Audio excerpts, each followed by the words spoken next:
Acho, get us started. Oh, what's your top 5 defensive players in NFL history? Oh, y'all running audibles now. Y'all can't run all this. Double move, stick routes. Come on, let's go. Yo, my top 5 defensive players in NFL history. Be real. At number 5, this is going to blow some people's minds, but I do not care because I saw him with my own eyes. Luke Kuechly. Luke Kuechly. It's coming. Luke Kuechly might. What? Luke Kuechly All might. time, not our era. Luke Kuechly might be the greatest defensive football player I ever saw. And I saw Ray Lewis, but I saw Ray Lewis at the end of his career. Ooh. But Luke Kuechly might be the greatest defensive player I ever saw. Just a couple facts. Now, mind you, Kuechly only played 8 seasons. Oh, okay. But in his 8 seasons, he had more tackles than every other player who played in that same decade, who played 10 seasons. Luke Kuechly, only player along with Lawrence Taylor, Defensive Rookie of the Year, 2012, followed by Defensive Player of the Year. Luke Kuechly, youngest player in the history of the NFL to win Defensive Player of the Year at 22 years of age. Luke Kuechly, 2015, 3 pick sixes. Pick 6 in the championship game, pick 6 in the divisional round to take his team to the Super Bowl. So do not sleep. Don't sleep. On Luke Kuechly. Also NFL record most tackles in a game. Luke Kuechly is one of the greatest football players the game of football has ever seen. And unfortunately, he did not play long enough. Shout out to you, Luke Kuechly. Nah, he was a monster. He was a beast. Dude. All time? I'm listening. I'm listening. And number 4. Who you got? Ed Reed. Oh, let's Ed go. Reed is, Ed Reed is just, Oh, come on.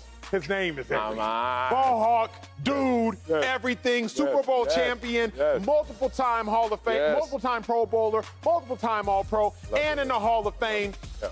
His favorite play, my favorite Ed Reed play, don't even come from the NFL. What is Now, I understand this NFL list. The streets? But you remember in college, Miami, his defender recovers a fumble. Ed Reed strips his own teammate, takes it back to the crib. On that day, My I dog. said, Ed Reed, you're going to be one of the greatest, and he ended up being one of the greatest. And number 3, Ray Lewis. Oh, he is better than Luke Kuechly. Yeah, Oh, thank God, He thank better. God. Just when I seen him, Luke Kuechly was better. Oh. But Ray Lewis, all in all, of course he's better.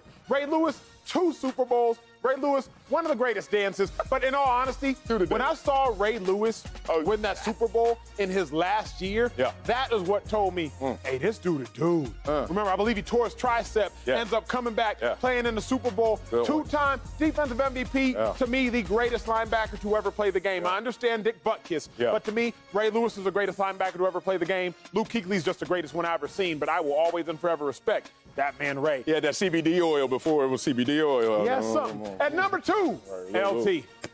Lawrence Taylor. Number 2? Number 2. Oh, it's getting thin up top. It's getting thin. We got a couple of names you ain't listed yet, and we only had 2. At number 2, Lawrence Taylor.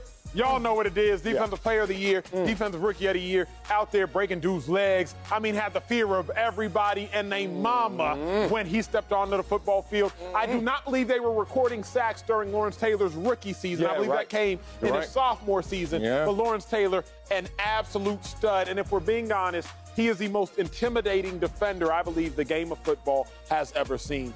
He's at number 2. Can't argue. I want to. I'm listening. And number 1, say his name. the great Reggie White. I can't. Respect. Okay, that's Watch it. your mouth. Watch your mouth. So you're going to watch my mouth And when I'm number giving you 5. the great Reggie White, 198 sacks. Yeah. Reggie White, I mean, Minister of Defense, Come on. Reggie White, Come on. Pro Bowl. Just a dude. Now, I understand I left some names off the list. Yes, now we I talking. understand I left some names off the list. But, you know, I got Super Bowl champ, 2-time Super Bowl champ, 2-time Super Bowl champ, Super Bowl champ, went to the Super Bowl. I'm excited to see what's on your list, but you better have some champions up there. Oh, I got to have champions. Better have some champions up there. Oh, because defense wins championships. Better have So if some I got my 5 defenders up there, they got to be champions. Well, let's just start with, I don't know, a guy who just won a championship. Aaron Donald is number 5. Now, I almost kept him off my list, but I was thinking to myself, he doesn't have 100 sacks, so he shouldn't be on the list. I don't have 100 sacks. That's why I'm not on the list. But I was like, you know what? In his first game next year, he's going to break 100 because he's already at 98. Aaron Donald, come on, dog. Aaron Donald lines up everywhere on the line, especially on the interior. You know how difficult it is to get a sack from the shade, how difficult it is to get the sack from the two-eye. All of these positions they put Aaron Donald in because they want him to take advantage of mismatches, take advantage for this team. Aaron Donald, number 5, all time on my list. Number 4, Lawrence Taylor. Now, don't look at it like he's low, y'all. Let's just look at it like it was a different era. Lawrence Taylor changed the game. He was the first linebacker. They said, you know what? There is a mismatch out there against you and that tight end.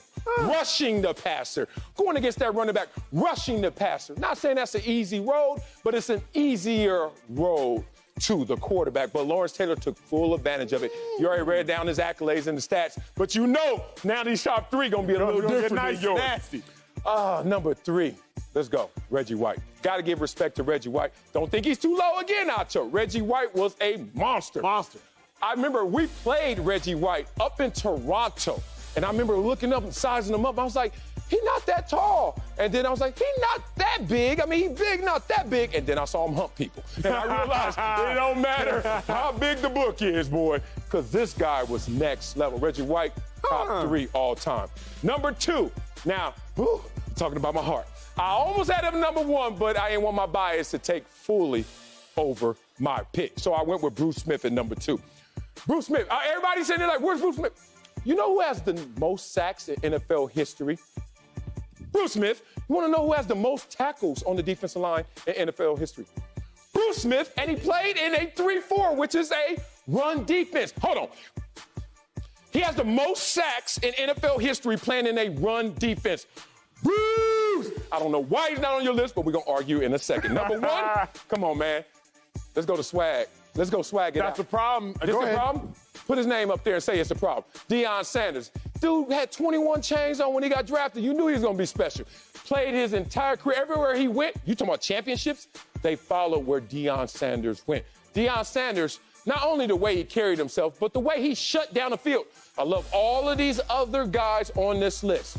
No one else said, you can't do anything in front of me. Deion Sanders had years where he said, nothing happens on my side of the field. All right, let's argue up. Honestly, I had Deion on my list, but I had to remove Deion for Ed Reed. I had to go Ed Reed. So here's what I truly did. I made sure to have a player on every level of the defense. Why? You don't have any stand-up backers, so you look with your bias. Defensive pass rusher, off the ball. You have no off-the-ball backers. Kind of defense? Oh, you just got these right here. That's it. Top 5 list all time, not 11 players. We're not running a defense. I had to remove my bias. What bias? Ed Reed eliminated a whole back half. Deion Sanders eliminated a side of the field. Ed Reed was the great eraser of the whole back half of the field. It's safety. Here's what's interesting about Kuechly and Donald. Don't do this. Kuechly could impact a game more than Donald could impact a game. I'll give you that. Because if you recall, Kuechly can do so much. Yeah. He can blitz, get a sack, he can drop back, get a pick, and he can rack up tackles. Yeah. Donald's career is longer. But at their peak powers, bro, you can have greater impact because you're going to touch more plays. Yes, but it's more difficult for what Aaron Donald has to do in the interior, and it all starts where? Up front. So you got to always lean a little towards anybody who's as productive in the front end as they are on the back end. That's a good point. But remember, as the brains of the defense, Kuechly is aligning everybody up front and making sure everybody up. Kuechly's just tasked to do significantly more than Donald. Kuechly also was just amazing. He was amazing. But he's not better than anybody on my list. Luke Kuechly was answered the same. He's not better than these guys. And more importantly, golly, look at my list.